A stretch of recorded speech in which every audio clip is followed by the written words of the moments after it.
Kawi. Kabar sejatining lakuning urip Wahyu Tejo Moyo.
Sampai malah kabar baru aku.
Ing sekaring bawana lan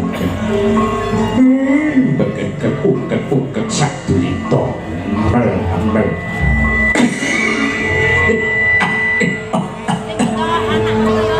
sinuwun kula lan panjenengan menika yektosipun dados titahing Gusti ingkang Andarbeni sifat lan kautaman linangkung tinimbanganipun makhluk ingkang direkta dening Gusti kang karya jagat. Kula namung sak Semar dadi pamong pangembating ingkang kula mong inggih menika panjenenganipun Sinuwun Prabu Puntadewa. Kenging menapa panjenenganipun Sinuwun Prabu Puntadewa nawung sungkawa nandhang susah iden?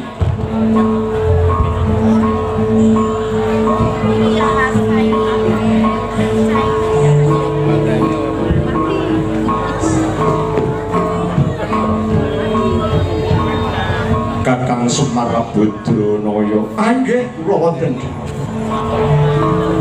jroning swasana ingkang kaya kene diteng penggalih ingsun krana panjenengan ingsun minangka dadi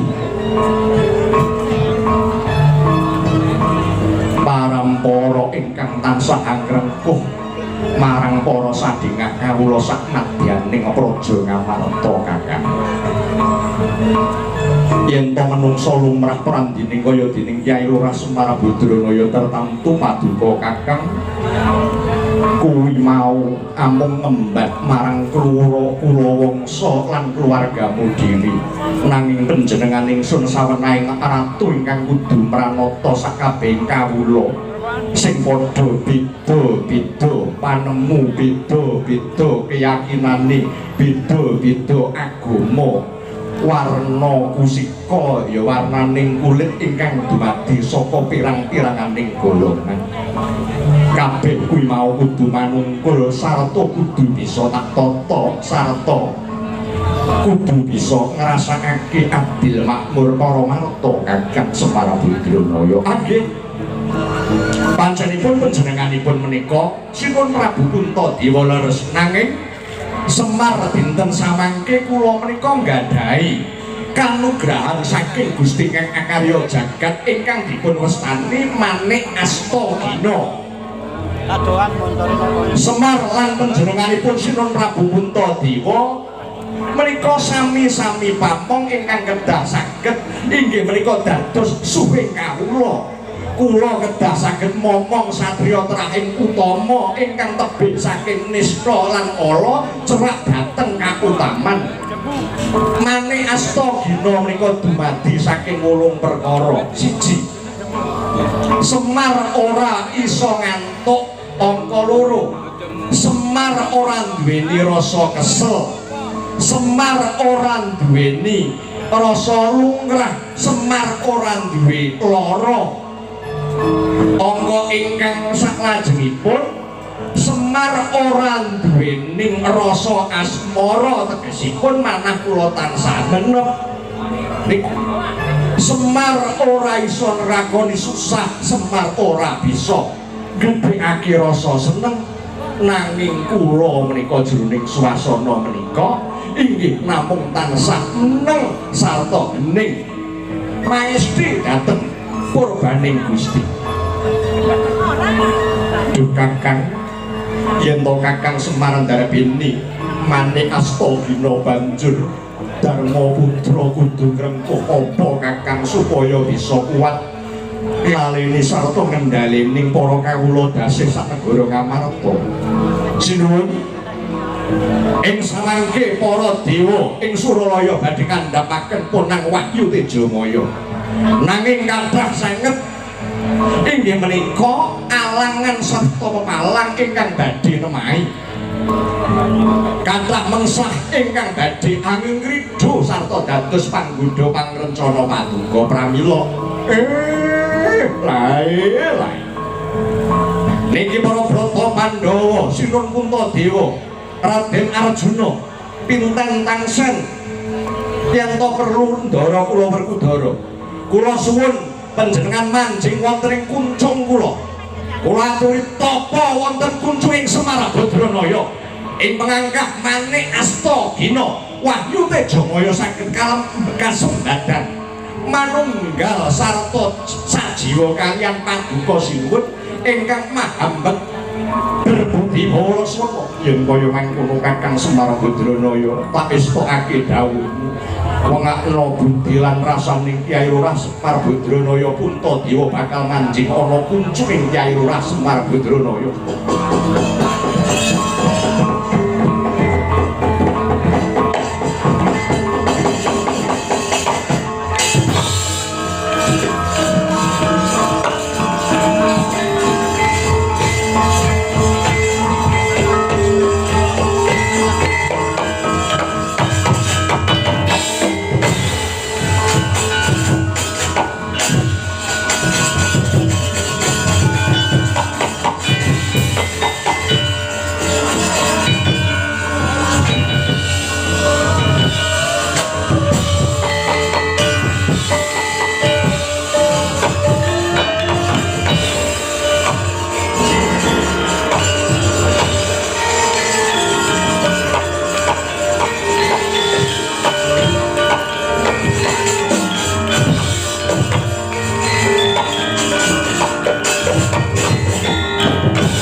Sang Murbengrat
Yuang kanan maju jueng ratut tengarat utomo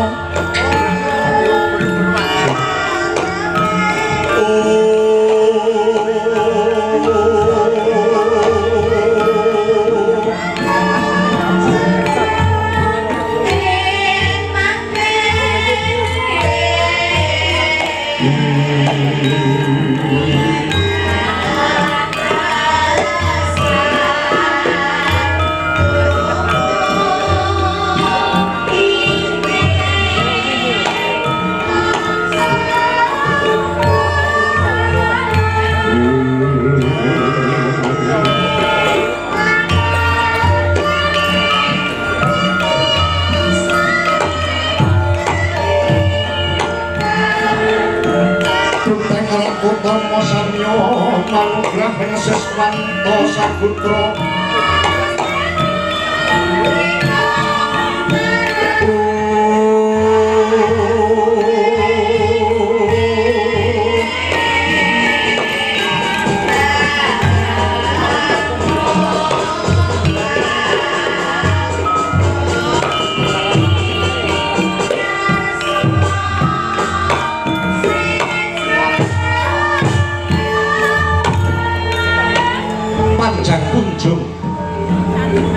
gemah ripak loh jinawi karto toto turaharjo punika to gumelaring praja ingkang arsa ginelar carita ing dalu mangki Puntito nagari setunggal derbi nomo sadoso ikatan matan boyanuhum menika to warnane negari Ngastina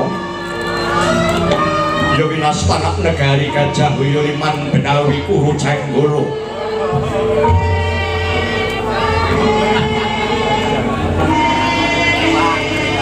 panjang dawa pocapanipun jeng luhur kawibawaning pasir samudra uker gunung sayekti negari ngkuraken marang pagunungan ngenaken ing Benawi ngayunaken ing Bandaran Agung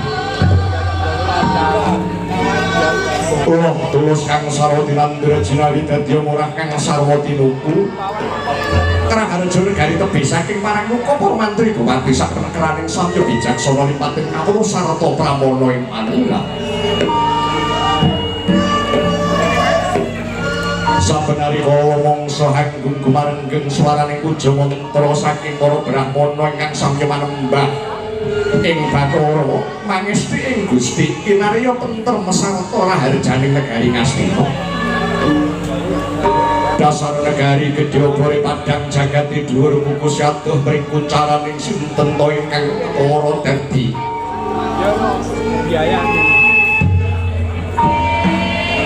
warangka pranataning negari tuhu punika ta Sang Buminata ajejuluk Sang Prabu Duryudana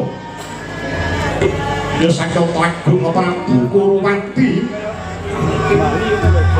Sang Suyudana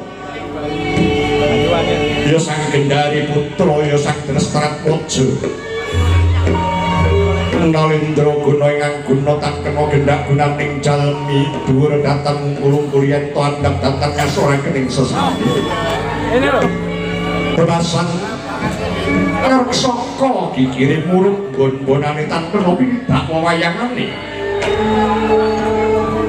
dasar Sang Nata Agung kasusra ing manca praja mila dhateng mokal meh jalma manca ingkang samya sambet memitra tidem permanem pernawun Tirloko Tanono beniki malang alisi kron-kronan datan obah samirana datan lumampak kamu menganyot-anyot suarane abdi kriya gemblak kemasan pihak abdi kriya gending ingkang sami lambung karya suwang-suwang mating cepating careng krimbaling ganti oleh Mandaraga ora gawe salu kepala dadi asri renyek jroning kasiwakan negari Ngastina kapunta ing mangke Sang Nata kepareng nampi pratanira Sang Parangga Praja ing Patih Harya Sangkuni ya Patih Harya Supatri Gantalwati Arabyan Swela Putra ya Sang Bendara Desa datang kentun Pasibanira pujangga ing Sukalima nggih Begawan Durna ya Danyuwang Durna Sang Kumbayana Barat Dwaja Putra Sang Wipra ya Sang Waradwija pandhita ingkang gentur kasutapaning dasari kinasing ing Bathara saged kala mangsa nampi wangsit saking Bathara lamun ta para dewa dewi ing Suralaya karsa ngandhapaken Ponang Nugraha kasambung ing pungkur nenggih Pangeran Nata ingkang manggih wonten ing tirta pinalang nenggih Raden Hayakarta mawon ingkang narupaken para mantri bupati kliwon wedana panewu sak penekeran ingkang mblambar wonten ing Pagelaran Jawi Bebasan apit-apipit atumpang dinggul tanpa sila senajan to ing alun-alun kawis tinggal payung agung ngendanu pindho menduk sasita tengara padhae Sang Nalendra kawis tinggal priyem pusaka Kyai Lindhu miyang Kyai Tunduk ingkang sakala jublegur kaping 7 merajir naning Sang Nata Agung Prabu Kuruwati alsa paring pangandika jroning pasiwakan kaya mangkono panglucitaning waradaya ingkang kawis wiwisan Bapak Daryo kacaket kula sampun mawigih tidur-tidur kiranging subuh situk Bapak Penemban Begawan Durna kirang Prabu dipun sekecakaken sarta kanthi prayogi anggen paduka lenggeh ngarep wonten ngarsa manira bapa kalau marmo sing padha kanthi werwati ayi kawula rokno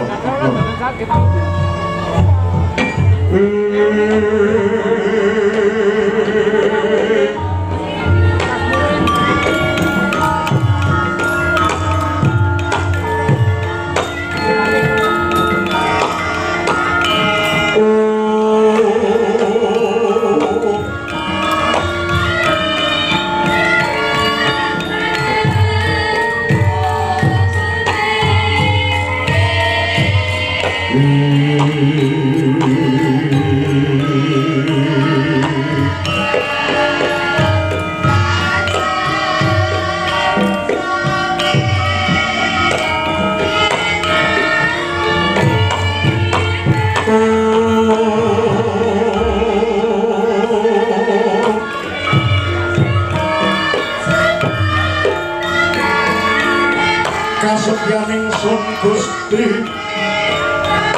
Lasa basih kasuwasih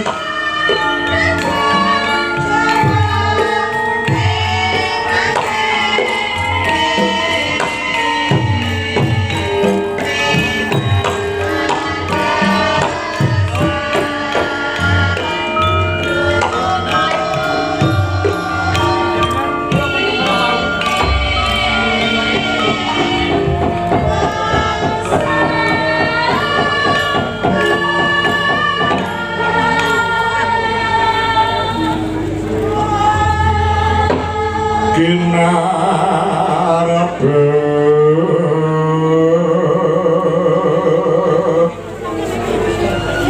padaya yuwanan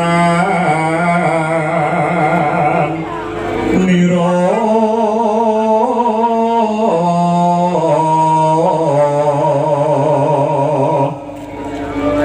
wingit ler widodari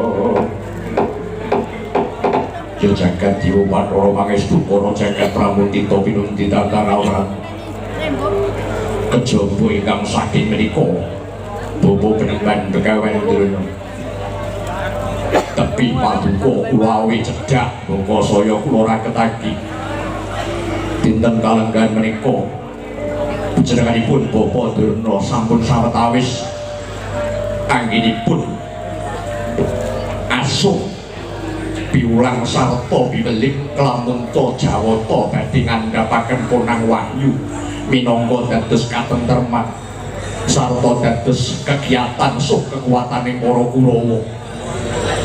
Mila ingkang kados mekaten Bapa Penemban Begawan Durna bincang menapa wancipun Wahyu Tejamaya mandhap wonten negaring asli. Semalole semoran ing butuh kaya gimbal manyaman berganti omai juglu dugrahan angger nek Prabu ceritane kan nggih boten lepat menawi jenengan dikongger anak Prabu mitambuh dateng pun Bapa benjang menapa dawuhipun Wahyu awit pun Bapa sampun ngrumaosi saged menawi dewa dinten samangke kula raosaken celak sanget anggenipun badhe ngandhapaken Ponang Wahyu. Manggo dhisik Kakang Penemban Begawan Durna. Menapa diarya sing ngono? Wahyu Tejamaya kuwi jane daya pigunane apa Wahyu? Bola-bali Kurawa ngajab utawa ngadang kabeh Ponang Wahyu dewa mudhunake nugraha sangase. Kurawa ora tau oleh wahyu lho Kakang. Bebasan kumrembyah kakean cacang reda kokean jiwa oleh upaya wahyu. Mbah kuwi menyang Gunung Kutharunggu apa menyang ya kuwi alas Mandala Sara alas Palasara ngisore repat kepanan lak pinunggale ora tau lewat ngono iki semuanya semuanya yang kudu kaya ki menyang ya pancene sing diarani Wahyu kuwi tan kena kinaya ngapa tan kena kinaya ngapa kuwi maksude adoh tanpa singgolan cedhak tanpa wangenan ingkang sok ditembungake ana basa timur tengah diarani layu kayafu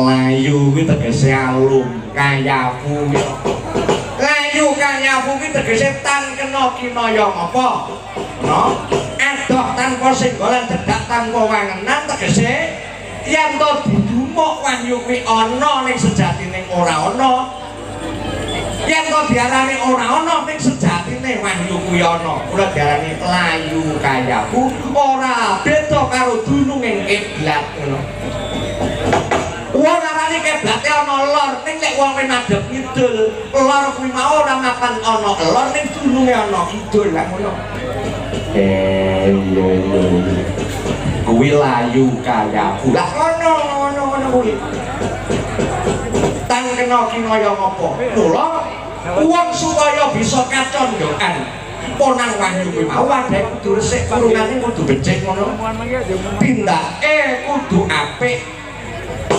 tegese adoh ing nista adoh penggawe cidra kakang penemban betul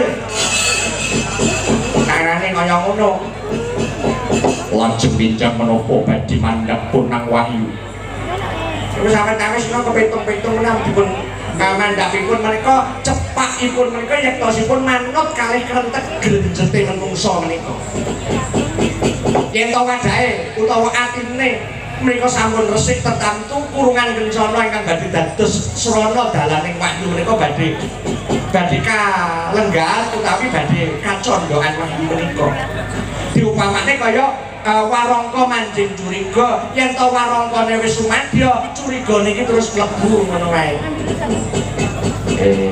ngono makne gundel betul iya lah terus ranane gayuh wahyu kuwi mau nuwun sewu jarene wahyu kuwi mau kudune ana gunung Palasara alas Palasara ngono sebab sing diarani alas Palasara kuwi ya kuwi iki mapan ana negara Ngastina alas kuwi mau alas pengalapan babasan kuwi jalma mara jalma menti satu mara ngemesi kan yo dadine papane ana papan gawat pancene papan gawat kuwi mau kena kanggo srana tirakat kena kanggo mesuh budi mesu raga mantra cipta mangesti marang kanugrahaning Gusti kang karya jagat ing sawanggi bapa penemban Begawan Durna kula kepingin saged mangertos kados menapa dayaning wahyu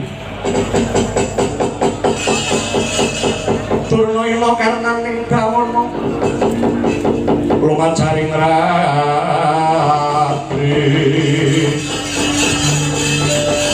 linang gak sagani rondeng sang ring risang tresna jumena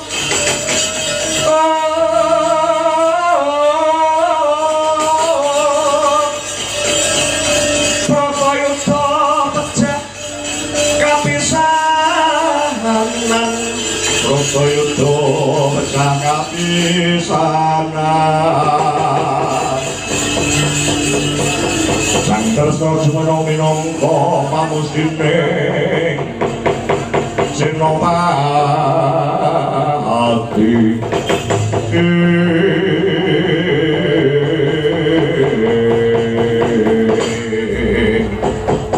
sampeyan iku dadi pujangga wonten negari Ngastina selawase ngandhakake Kurawa bakal oleh wayune nyatane babar pisan ora tau oleh gawe dina niki kula pesthekake menawa Durna ora iso ngudhunake wahyu sampeyan kudu tata-tata nampani dukane Ratu Ngastina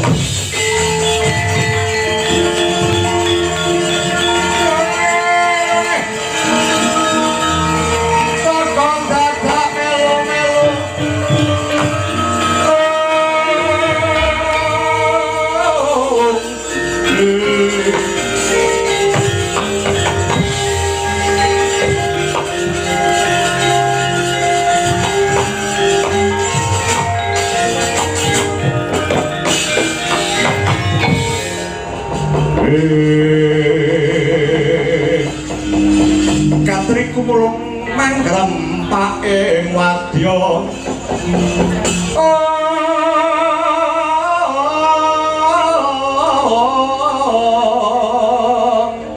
Cinendal mayang risang durna Cinendal risang durna sang kumbhayana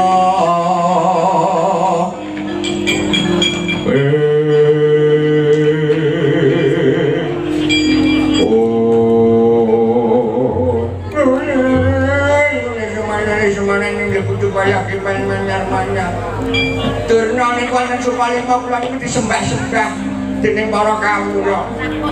Saben dina dayah kula niku njaluk tamba, njaluk nomer, njaluk rejeki.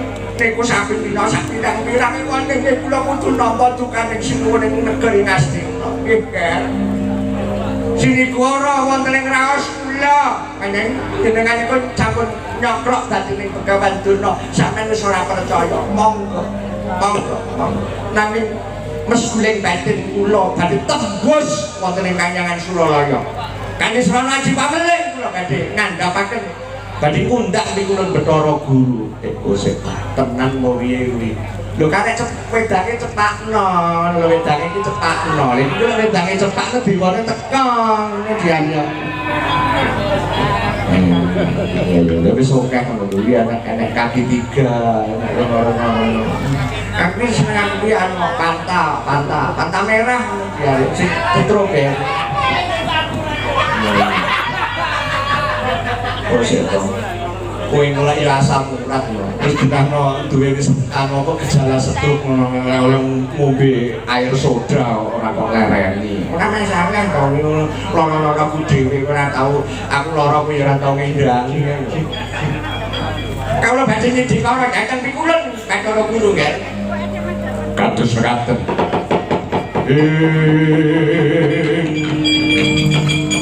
Dewa-dewa sukata marang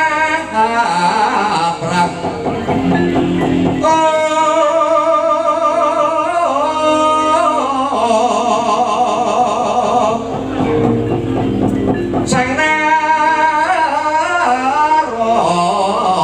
minangka senopatining yuda sumawur arum-arum cempaka rukmi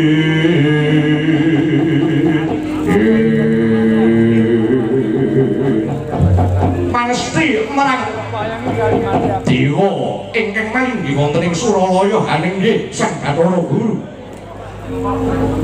manter pangestining Begawan Durna ana udan riwis sumamburan ana sakubering negari Ngastina sumawur sekar cepaka ingkang mijil saking ing antariksa praptanira Bathara Guru nganti pring Hyang Bathara Raja kagat ingkang sampun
wehen prang mudane arum-arum ngendanu pindha mandung pindha mandung satataning pradewa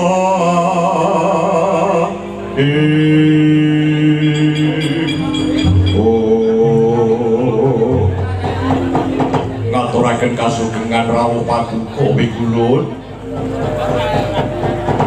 nirdaning Bathara Pinara sabda sabdaning Dewa Bathara Astuta Astuti kula Kaki Prabu Duryudana aduh Wigulun dosa menapa ingkang kedah kula sandhang awit rawuh ngandika wonten ing negari Ngastina babar pisan kula mboten dicawis punapa-punapa kinarya memunjung sarta mangayu bagya rawuh paduka Hyang Gada Wigulun Duryudana ora dadi kaya mengapa awit saka mantring pangesti Begawan Durna ndayani panjenengan ulun prapta ana ngarsa kita Nole, percaya apa nek aku dinagi iso nekake dewa. Ya percaya ning asile iki lho, akhire iki piye ngono. Masalahe ngene kan, masalahe ngene. Wahyu jarimu tan kena kinaya ngapa layu kayaku. Lek mukulaan layu kayaku iki kon ndi? Merasa enek, merasa menghina karo aku. Bayek diremet-remet anu ngenek ya jadi banget-banget ngono lho Dian yo. Ngaturaken sugeng rawuh jenengan nika kenging Bathara Guru.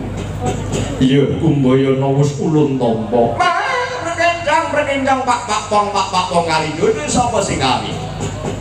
Wih ceketer. Abi Guru. Kakang penemban ingkang eka putra Paduka Resi Narada wonten dawuh Kakang. Wah, babar pisan boten duka mono menawi Durna inggih menika titah Pujangara saged krawuhaken Paduka kalawan kula. Pujangganing Kadiwatan ing Suralaya nganti tumapak wonten ing negari Ngastina. Wong pikanthi kenging terus ngendi Wigulun?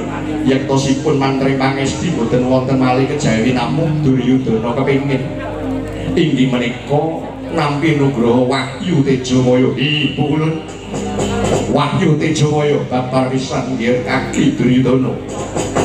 Wahyu Tejamaya bakal turun wahyu kuwi kena diarani kanugrahan ingkang tan kena kinaya ngapa ana sejatine ora ana sejatine uga ana manut karo pangesti kita yen to jiwamu resik adoh saka penggawe Allah sayekti ing kono warananing Wahyu Tejamaya bakal cumandhuk sarta manjing ring jeneng kita. Waduh Wigulun menawi mekaten menapa ingkang kedah kula lampahi rungokna dawuh ulun nggih. Umikun sing langit lak-lak-lakon. Bergeni sangang alis risang maweke andro. Saparangan katu bulu. Bukira moyakna hai. Saking gas baliwon lumari sangga andrum Duryudana wong upaya wujuding asil ingkang ngurangkapi ana tembungan Jerbasuki mawa biya serananing ilmu kuwi mau kudu tinuku nganggo laku dening derajat patembayaning umat supaya nggayuh marang semat bisaning nggayuh kasembadan kudu ana korban ingkang minangka dadi cagak tuwak jejeging ayuan kuwi mau. Wahyu bakal mudhun yen to jeneng kita bisa nyawisake ya kuwi korban minangka welaking jagat kinarya sarana pemunjung para dewa bocah Sukerta ya kuwi wujuding Pandhawa iki.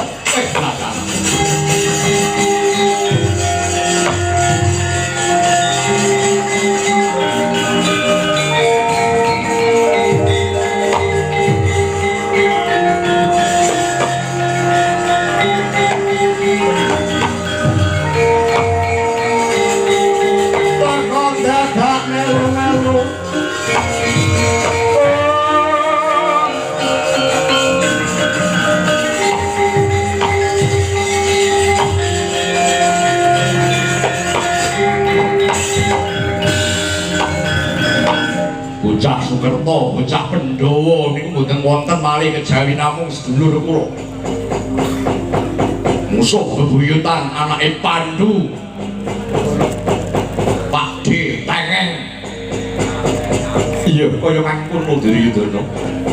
Angka 1 sira kudu mbekakak ngaturake ya kuwi Uludira utawa gedhing para Pandhawa. Angka 2 Srana Tejamaya bisa mandhap ana negara Ngastina jeneng kita kudu kanggo bebanten tumbal pengawak pengemenangan ya kuwi wong Buka Sampir Semar Badralaya.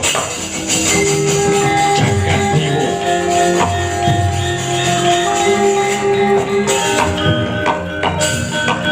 Jagat Dewa Bathara.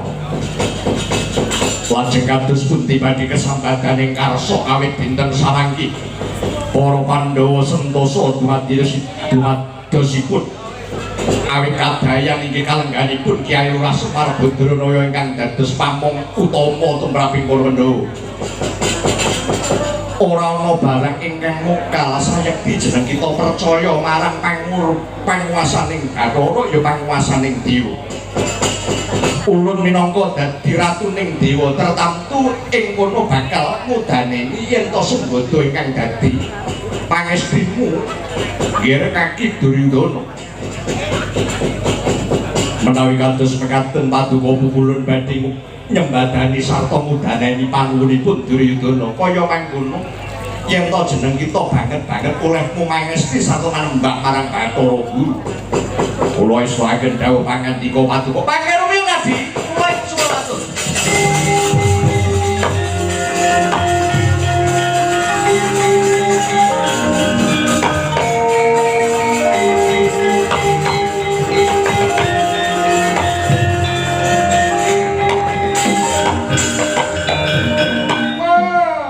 Dalah panjenengan menika dados panutan ing titah lho, Di. Narada minangka dadi kepalaning para senopati manggalaning para dewa. Ning nyatanipun dinten samangke badhe nalisir paugeraning komaton Paduka Adi Guru. Paduka Adi Guru badhe nyintak cintraka inggih menika citrakanipun para Pandhawa. Monggo Pandhawa menika slaminipun tansah labuh labet dhateng para dewa. Nalika dewa nampi pangrencana, dewa nampi kasangsaya para Pandhawa tertamtu badhe labuh labet kanthi inggih menika numbalaken natahaken jiwa raganipun. Nanging kenging menapa dinten samangke para Kurawa babar pisan boten nate labuh labet kaliyan para dewa. Nanging panjenenganipun dipun Adi Guru lajeng ing samangke malah kepara badhe bebela sarta asung nugraha ingkang semanten agengipun dhateng para Kurawa. Iki dhateng pun Duryudana Kakang. Purba Wasesa menika ingkang gadhahi kula awit kula dados ratuning dewa. Lho, menawi mekaten boten wonten ginanipun Narada menika dados pujangganing Kadiwatan. Lho, monggo sesa. Monggo kemawon menawi Kakang Kaneka putra boten nglilakaken boten rumaos lega jroning penggalih. Menawi mekaten Adi tanpa guna kula menika dados warangka kadewatan. Lho, menika pribadinipun Kakang Kaneka putra. Pribadinipun Kakang Narada babar pisan kula boten gepok singgol ingkang dadosaken sakit penggalihipun Kakang Narada. Nanging amanah kula menika sakit Adi. Lho sakit menika Kakang ingkang damel piyambak kula boten damel sakitipun Kakang Kaneka putra. Lho, Adi kula kok kados mekaten. Yen to kados mekaten tanpa pedah tanpa guna. Kayangan duwe tarik, kayangan duwe pucangga kados pun Kakang Kaneka putra menika. Lajeng kersanipun Kakang Kaneka putra kados pundi? Menawi Paduka Adi Guru sampun glewar ing menggalih, panjenengan sampun boten mangestu dhateng kautaman. Boten mangestuti dhateng inggih menika kabecikan sarta kasaenan. Babar pisan dinten samangke Narada badhe tetel busana Kadiwatan. Boten dados menapa kula boten dados pujangganing Kadiwatan. Lho, mangke rumiyin Kakang. Mangke rumiyin kados pundi? menapa Kakang Resikaneka putra badhe kula badhe uwal saking Kadipaten nuwun sewu niki upama kula niki anu napa wonten wayange ngoten kula blajari kula udo mawon kula lepas seragam ngoten atribut saking kayangan kula medal saking jajaraning para dewa mboten kira nawasa dados kudang kali kaya nuwun pamit ati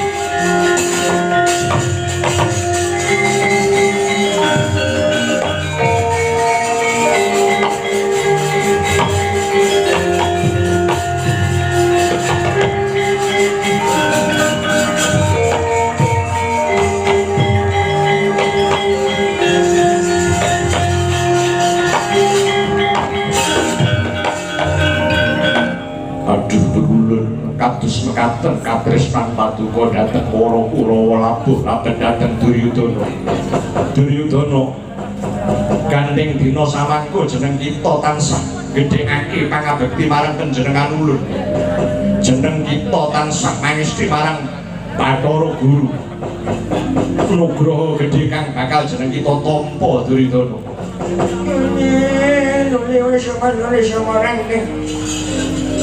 Kowe duwe aplikasi slot ora di Slack ora apa kuwi lho ning HP kuwi lho upama nek cara guru ning kene iki ndang diputer ngono mbok menawa oleh apa kuwi kuwi apa piye ngono enggak kuwi iki jajar telu ngono ki oleh 1 juta ora gablek sayangnya begini monggo lajeng kados pundi pangembat panjenengan ulun ingkang bakal dadi kemudi sarta srana ya kuwi merjaya marang mati ning Pandhawa ana meneh kejaba Bathara Kala mula dina samangku nggih Bathara Kala dina samangku panjenengan ingkang ningali jeneng kita marang ana karsa lan Ambil kekuneng surun solong ketan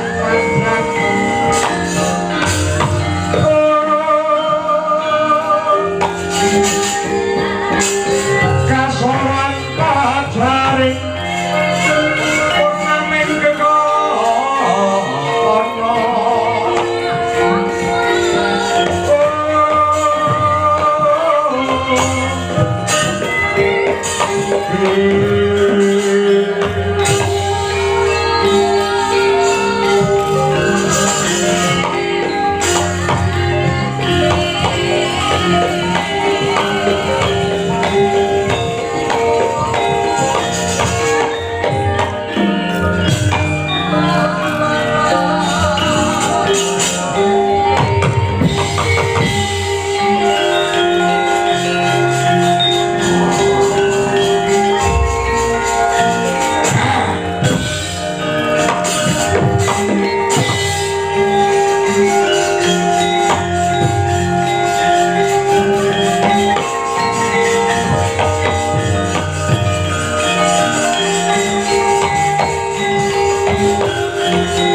Dewi Soyo Indriyaksa Sara Maruta Bawana Bana Margana Samirana lan Warahayang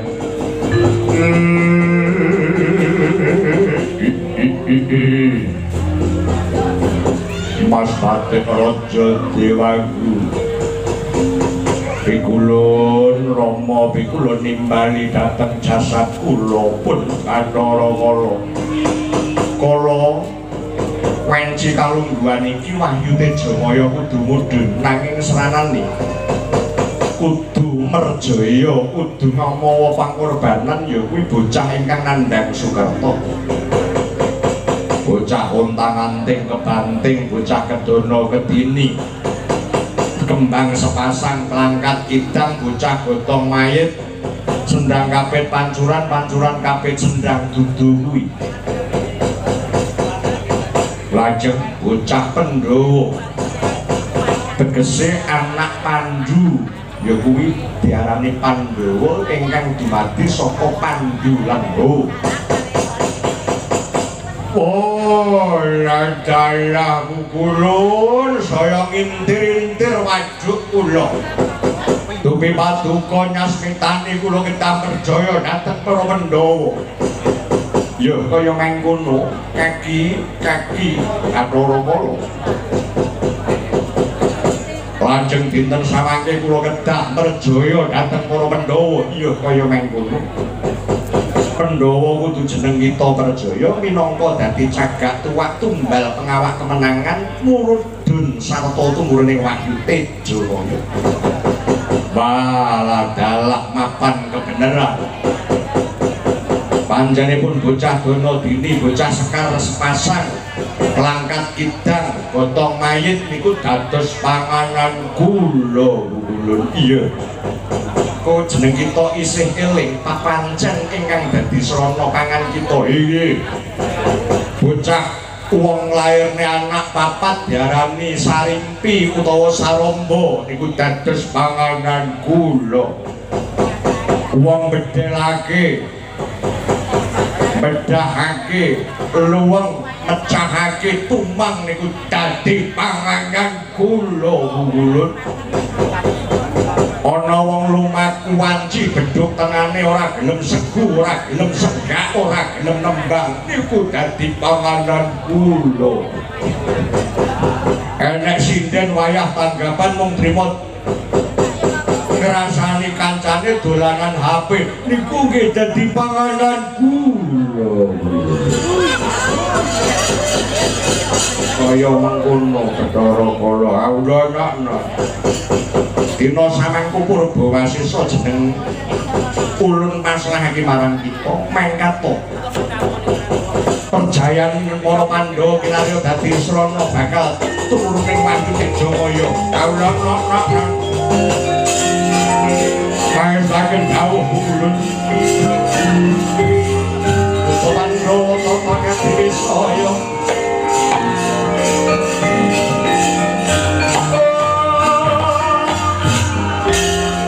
Indriya sasana rupa bawana bono ngarengana.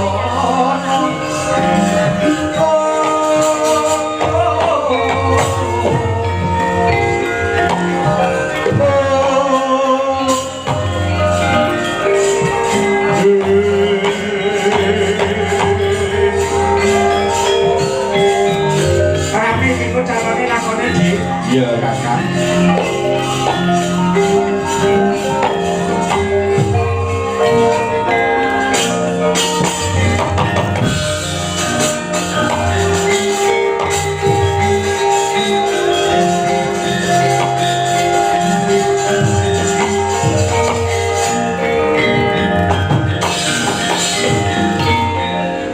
Wanging dawuh kula sak penggeripun Kakang kula Bathara Kala kula ingkang beta kuncining neraka jahanam tinimbalan Paduka Hyang Padawu kula. Yama dimanti kawula kakang kula. Dina samangku jeneng kita tak pasrahi. Jejibane ingkang abot kudu kok sengkul pundakmu kiwa kelawan temen. Lajeng kados pundi? Dina samangku kowe wis nyekel wujuding gembok kuncining neraka. Iya ora, Yama dipanti. Leres kulun. Lah niki pun kula kantongi. Kula taleni wonten centing kula. Nah niki gembok sing letter E niki gembok niku neraka wong sing seneng nggih menika mbandrek jina colong jupuk. Kuwi kunci letter E. Lajeng ingkang letter C menika gembok kunci neraka kagem LC. LC kuwi apa? Ladies of Karaoke. Mulane ora dibengkong kula niki gembok neraka ning para ladies niki. Lajeng malih menika sing kados letter U menika gembokipun para sinden-sinden kula. Sinden enten sinden niku sing sajane entuk mis karo anu ndak setia karo pasangane ngoten niku terus gelem selingkuh niki gemboke letter U. Iya. Nah niki sing wonten malih niki letter E gibal anu napa niku bandrek telu niki yoga niki. Yoga sing gelem ngrusui bojone kancane ngoten niku wonten. Ono ya wonten. Oh, cacane kok enek pendemung lirak-lirik bojone penyaron. Oh. Niki sing khusus kanggo penggender niki calone nggih enten niki gembok calone kanggo neraka jahanam kamar nomor 3 niki kula. Kaya mangkono ya modipani. Nggih. Dina samangku ana jejiban kang kudu kita sekul. Srana kanggo kamulyaning para Kurawa dina samangku Kurawa bakal nampa kanugrahan jati Wahyu Tejamaya. Jeneng kita kudu mateni Semar Badranaya. Waduh ulun.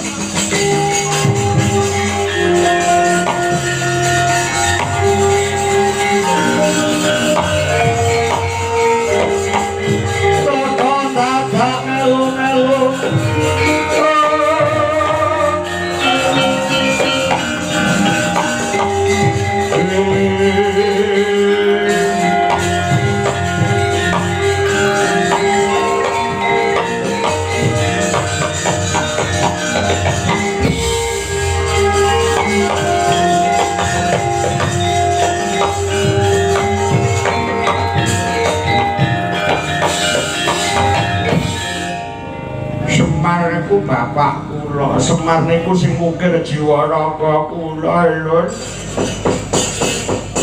Semar niku ngukir jiwaku kaya jiwa raga kula bebasan Semar niku sing natah kula. Tatahe Semar ngantos ketul kangge natah kula. Monggo dinten samangke panjenengan Rama Bungkulun paring dawuh kula kudu manteni Bapak Semar. Napa kula diarani anak soleh? Monggo diarani anak anunganing dita niku sing iso mikul dhuwur mendem jero marang kabecikane wong tuwa. Mendem jero meniku tegese wirange wong tuwa, anak kudu nyimpen wewadine wong tuwa aja nganti kewiyak dening akatrah utawa aja nganti diumbar ana khalayak umum. Ewa semanten kok kados mekaten ulun paduka kedah. Paring sesanggeman Yama Dipati kudu mateni Bapak Semar niku kados pundi kula. Yama Dipati. Jeneng kita kudu mateni Semar Badranaya, sing kok mateni ora mung trima ragane. Patenana jiwani yen to dina samangku ana wujuding Semar kembar loro. Ing kono Semar bakal mesgul atine, bakal ngenes atine. Tak sidi karo kowe dadi Semar.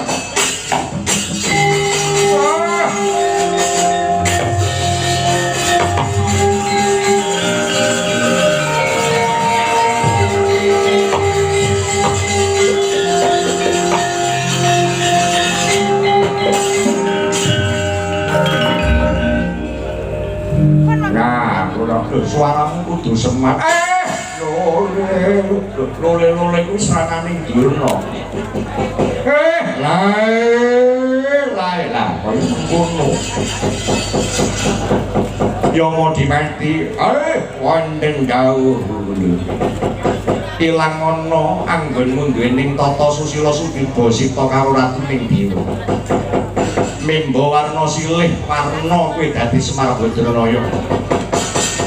Menyang klampis ireng ing pengangkah kanthi srana jeneng kita bisa mimba warna Semar Badranaya Pandhawa mesti manut marang pakon sarta parentahing Semar Badranaya.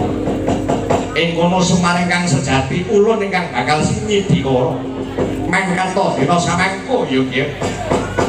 Yama Dimati ulun perintah marang jeneng kita.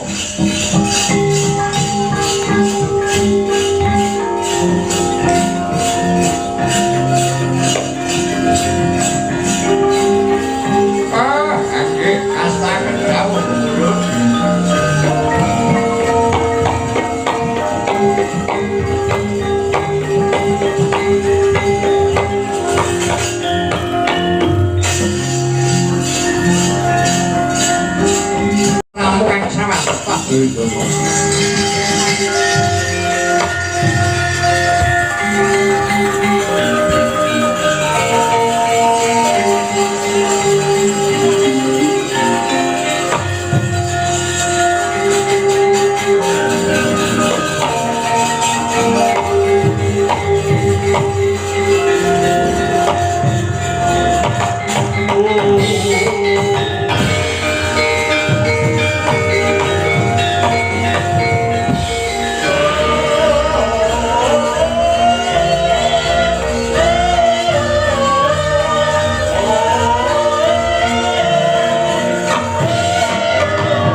Gandeng langit kelak kantor Wergin sanging alas resang mawe gandrung sabarang kang kadulu kira moyak ayik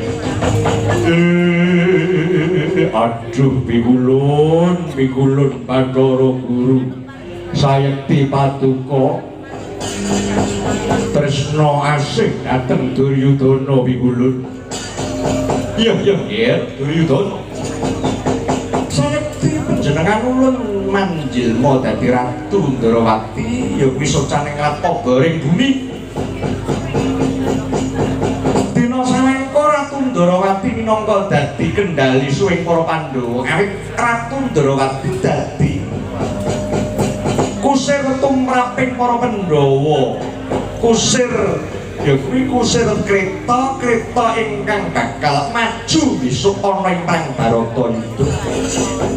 Kula kang kaya ngono Duryudana bubarno kang para padha gantung siba percaya karo pangmusa ulun sayekti kowe aja nganti lincat sarta ninggalake ubaya saka penemban Begawan Durna. Kaya apa wae Durna kuwi kanggo suwing para Kurawa ingkang sayekti bakal dadi kekuwataning para Kurawa. Ora mung trima guru nanging sayekti kautamaning Begawan Durna senajan to wujude pujangga nanging limpating pasang gaita ing saben kala mangsa ana wahyu tumurun Durna kuwi mesti manuk. Iku ulun menapa kaya mangkono liwatno panjenengan ulun dina samangka prapta ning lapis ireng sayekti bakal kaya srana kanggo patining Semar Badranaya pangestu dawuh. Ya telah meninggal yang menjuara pangkal bukan sorot tanpa dan kasoran kacaring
besok menemu baris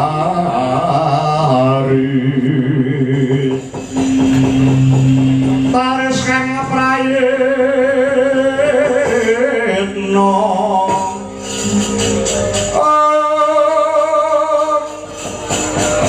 iwa sero honto ikum dorati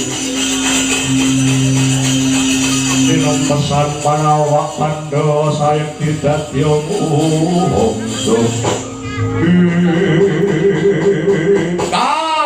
dalah man senggunar sengkabar mandario sengguni kula nungsung pawarti man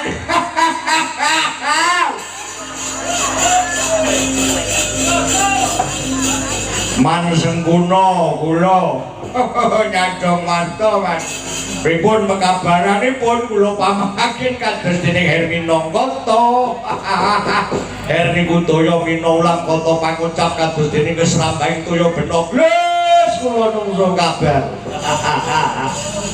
banter mencangkemmu durung nggih Pak lek lunas ngeten iki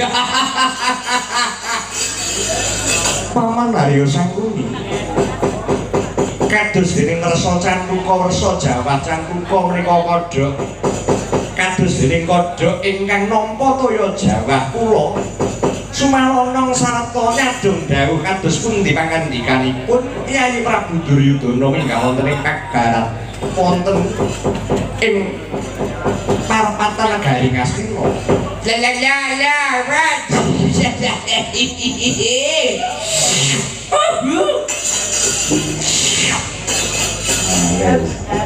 tek sajane pilek mbok rasah melu terus alon durung ganti ya kuwi sakjane merasa gembira ya Mas Bapak dari sekuni sudah jauh-jauh datang mungkin dari Paciwaki ke Guru-Guru ke situ ada info apa gerakan segera saya beritahu Pak beritahulah saya Kudurwo ganti lah Pak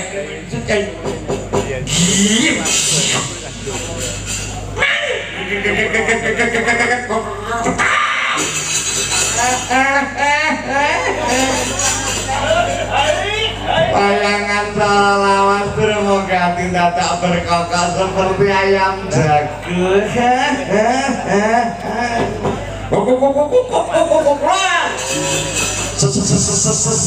Ya cuma ini sasus loh. Panitia harus ngejuk nih rokok sak pirang-pirang larang.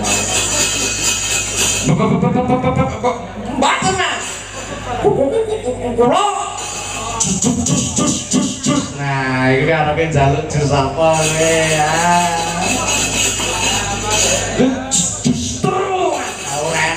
Justru enak ya jus apel, jus pelem, jus jambu.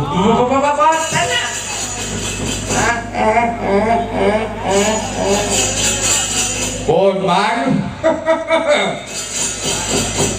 Pating Druwet saul manuk para Kurawa nyadong dawuh pangandikanipun Paman Haryo. Niki mengke lek ora daya-daya sampean paringi dawuh. Niki para Kurawa niki paribasaning kaya wong ngelak ingkang nyadang tumurun ing riris. Wong ngelak sing kepengin ngrasakake banyu bening monggo daya-daya sampean paring dawuh. Inggih Paman monggo ingkang arep paring pangandika. Para Kurawa kabeh. Lho, piye wae? Aja padha saur menuk tundha bima anggonmu nampa dawuhku ya nggih. Ari kalunggan iki para Kurawa bakal nampa punang wahyu ya kuwi Wahyu Tejamaya. Nuwun sewu Paman, Wahyu Tejamaya menika pidaya pigunanipun kangge kegiatanipun Kanjeng Sun Prabu Duryudana anggenipun dados juru kemudi. Dados ratu mapan wonten negari Ngastina ingkang saged mangreh para kawula dasih sak negari nggih. Mahanani ayem tentrem jinemer panon. Walah dalah. pun pedhak godhon mawon dina niki para Kurawa ajenge golek wayu. Lakone jroning wayang ora ana meneh mung 3 perkara man. Ayo Le golek wayu ning nyatane ora tau ora. Loro ayo Le. Ngrabekne sikae, ngrabekne Lesmara nyatane ora tau oleh gawe. Angka 3 dia anak pendeta ayo padha meguru ento kae ben oleh wujude daya kawi nyatane babar pisan ra oleh gawe mas. Yen to pancen penemu kaya mengkono tak arani kowe iki wong sing cetek nalarmu supet budimu Dursasana. Panjenengan kados pundi paman? Menika kala wau ratuning Jawata pikulun Bathara Guru mandhap saking Kayuwangan Suralaya nggih. Paring dawuh dhateng para Kurawa sayekti dados bingahing raos manah Kanjeng Sinuhun Prabu Duryudana sayekti Bathara Guru badhe dados rana badhe dados margi kamulyaning para Kurawa kanthi srana badhe diyantu supados Prabu Tejamaya mandhap dhateng para Kurawa. Kados saken paman seranganipun inggih menika Nyraya Bathara Kala. Bathara Kala inggih Bathara Kala badhe dipun utus supados merjaya Pandhawa. Pandhawa menika bocah ingkang nandhang Sukerta. Panggih rumiyin paman kasebataken wonten ing ilmuning agama. Menungso sing sok nyraya demit menika kala wau benjang boten saged manjing swarga. Lah niku man. Iki sampeyan rungokne niki. Ya niki Adipati Basukarna niki dalil niki dalu niki. Larang niki bayare man. Lha wong sing nyraya demit Bathara Kala niki wujude demit. Bathara Kala niku wujuding anak dewa nanging dumadi saking kama salah. Boten saking medal saking marga ina tegese Bathara Kala menika boten kinandhut dening wanita nanging nyatanipun Bathara Kala menika dumadi saking kamanipun Bathara Guru ingkang dawuh wonten ing Samudra Hindi. Lak ngoten maneh niki kula dicil dadi dalang luas maneh belajar niki ya. Dursasana nggih. Lah wong sing sok nyraya dhateng Bathara Kala, wong sing sok uripe nyraya demit ora urung besok matine bakal melu ana golongane demit mlebu ning neraka jahanam dadi balaning setan man. Ya, dadi balane jin setan riraya gendruwo tetekan. Bathara Kala niku bangsane gendruwo man. Ya lho. Nek ahli agama, alim ulama nandhake wong iki lek mati bakal diwestani innalillahi rajiun. Innalillahi wa inna ilaihi rajiun tegese asale ana baline marang ora ana bali marang panguyunaning pangeran. Lah nek sampeyan iku dina sampeyan dibantu kali Bathara Kala apa ora urung besok ora innalillahi wa inna ilaihi rajiun nanging innalillahi wa inna ilaihi gendruwo. Cetrosan pengendikaning Dursasana paman. Ya Dursasana yen to pancen kowe ora sujud karo para Kurawa kowe dina samangko leren utawa tetel seragammu cepoten iki seragam sing anyar kowe. Aku seragam lo kae mboten sedeng e man.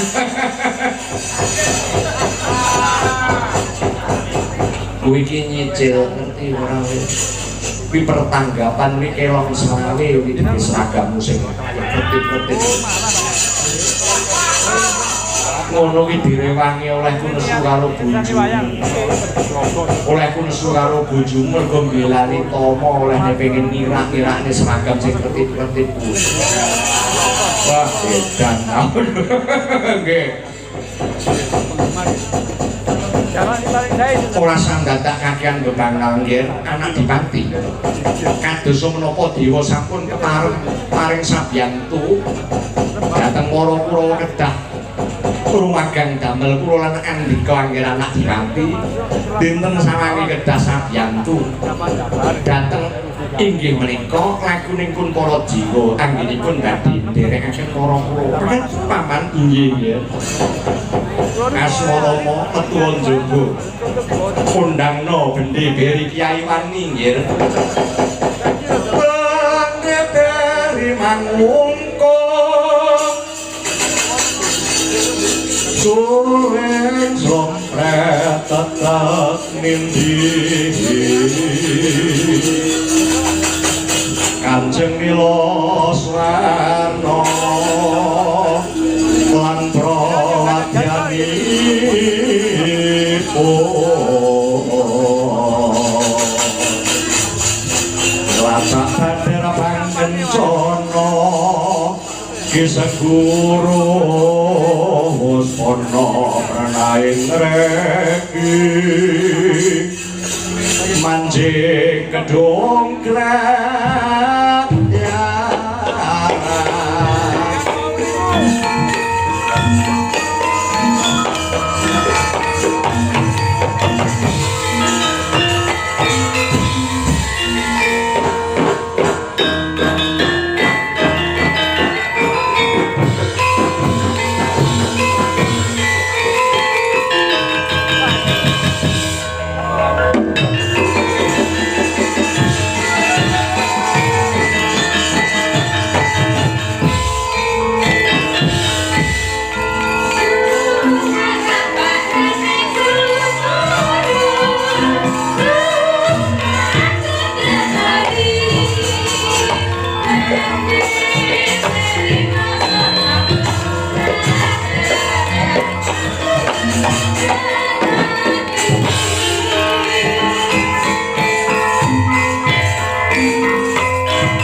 Surga